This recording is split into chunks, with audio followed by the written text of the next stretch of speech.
This is an NBC News special report. Here's Lester Holt. Good morning, everyone. We're coming on the air with breaking news. A school shooting with reports of multiple fatalities, this time in Santa Fe, Texas. Hey, everyone. I'm Kristen Dahlgren in New York, and we are coming on the air at this hour with news of a school shooting in South Florida. News right now, a manhunt underway in Colorado for an armed woman who the FBI says is infatuated with the Columbine mass shooting. Hour right now, a Maryland high school on lockdown after yet another school shooting. This is unfolding in Great Mills, Maryland. Right now, at least 7 people are being treated at hospitals after a deadly shooting at a high school in Kentucky.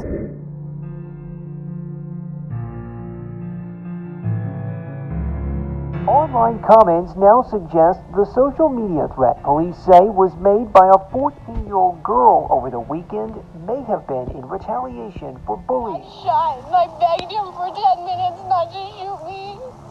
He just put the gun in my face and started bleeding everywhere and started laughing, saying that it was all because people were mean to him last year. Police.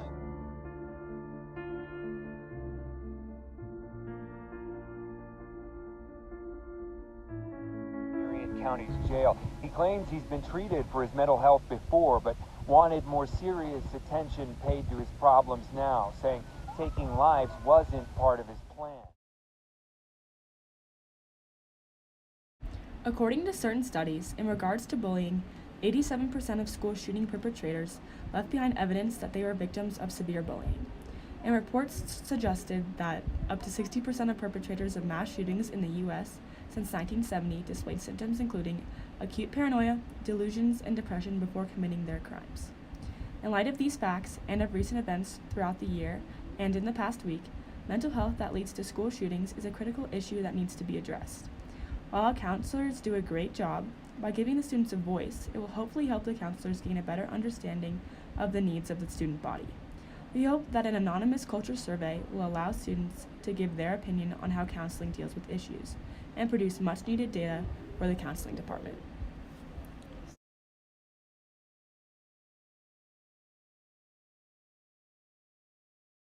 Yes. I don't really go to the counselors that often. I feel like I have outside sources that I'd feel more comfortable sharing things with. No, because I don't feel like there's a sense of privacy. I feel like if you tell them something, they're going to tell another teacher or get a student involved. No. Like the counselors do a great job about talking to us and like they're really inviting. I don't really feel comfortable coming to the counselors with my problems. 54% of students only visit the counselors during mandatory check-ins.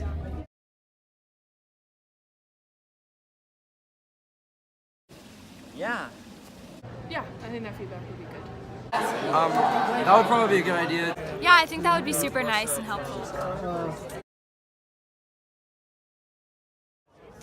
At times I do. I think at certain times we could do a better job of that, and I think counseling should be a place where we can get help with that, but I don't think it is often. So.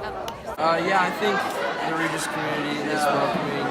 I feel like they're really welcoming. Yes, except for not the upperclassmen. I don't think we do enough to involve underclassmen and upperclassmen together. 38% of students stated that they would describe the Regis community as inclusive or welcoming. 31% of students felt most alone during class, and 25% felt most alone after school. I think that getting the school together and talking about it is better than trying to have a counselor give their advice when sometimes it's not the best. Yeah, I do think that's a good way to address that kind of stuff because they're like professionals. Yeah, but I don't think Regis does enough programs and speaking out about stuff like suicides.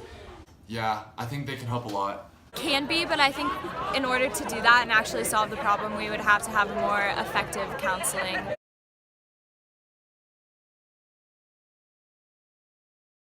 I think the boys division counselors should reach out a little bit more to the students.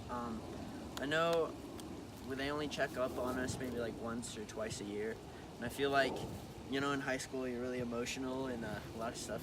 I think actually listening to what the students have to say would be a big part of it, and then implementing it in the school and not just taking it into account and not doing anything.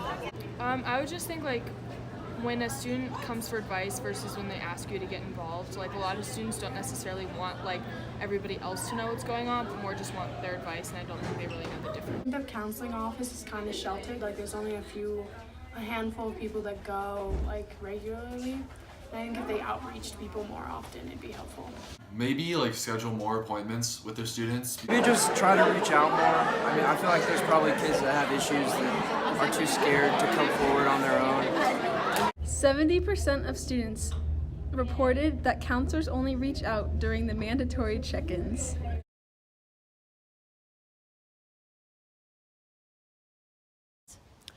Yeah, I feel like they've been handling it pretty well, but I think we should have a little bit more awareness and maybe like a school-wide meeting about like what has happened lately. And yeah, I know in the boys division the counselors haven't really talked much about it, but they're obviously very serious situations. So yeah, I think if we could just get a little bit more awareness. I think they've done a decent job addressing it. I don't think there's really a great way to go about it, but I think we've done an okay job.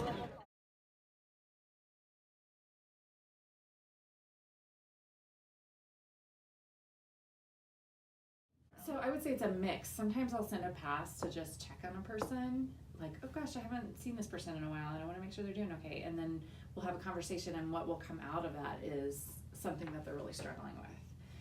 But I would also say that students come down just any time throughout the day to say like, I'm really upset about this, or I'm sad, or I'm feeling off, or who knows what else. Okay. My main message I want kids to know is that I'm in your back pocket. Some won't ever do it on their own, and others will reach out a lot, and I just need them to know I'm here if they need me.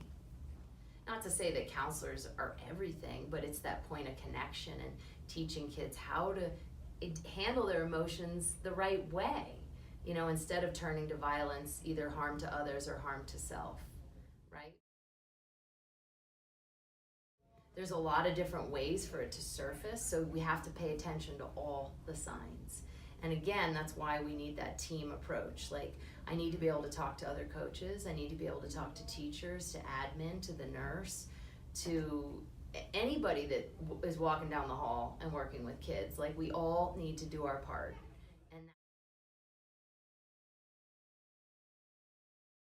I think, again, we want our kids to be safe, happy, healthy, loved, right? And having connections are key, so we're not missing anything.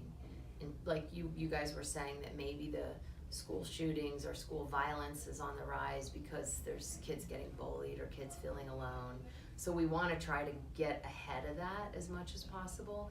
But the problem with it being on the rise is it also makes people afraid, and or numb to it, right? It's kind of, unfortunately now you kids, it's what you've grown up with, which is very sad to me as a mom and as an adult. Like, I didn't grow up thinking like this, and now it's like another thing, another suicide, another this, another that, and you guys are almost numb to it, which is also kind of scary.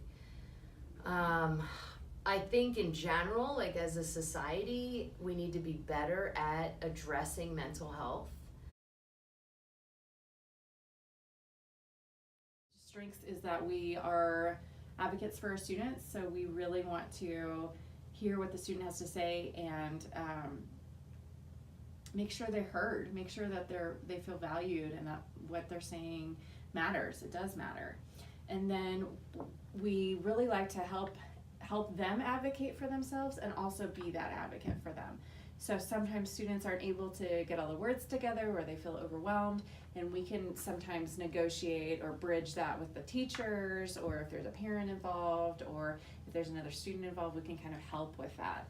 But we really want the students to come to this place and feel safe and comfortable and feel like they can talk about anything. We can continue to work on is that boys division counseling and girls division counseling is sometimes a little bit different, but we want to make sure we're getting the same message across. So we're continuing to work with them. And another thing that we always want to work on is communication with teachers. How can we all be on the same team working for the better of our students? I think our push is to be better to keep seeing kids more and more and more and more. Like we did a big switch from last year to this year by increasing our staff so that the caseloads are smaller, and that was a push to admin to support our role. But I think we can always be better at that, more outreach. In conclusion, we hope that this has helped spread awareness of mental health issues that need to be addressed in our community and identify areas in which Regis Jesuit can be open to growth. We also hope that with our culture survey, counselors will be able to address these issues with updated and accurate data on the Regis Jesuit student body.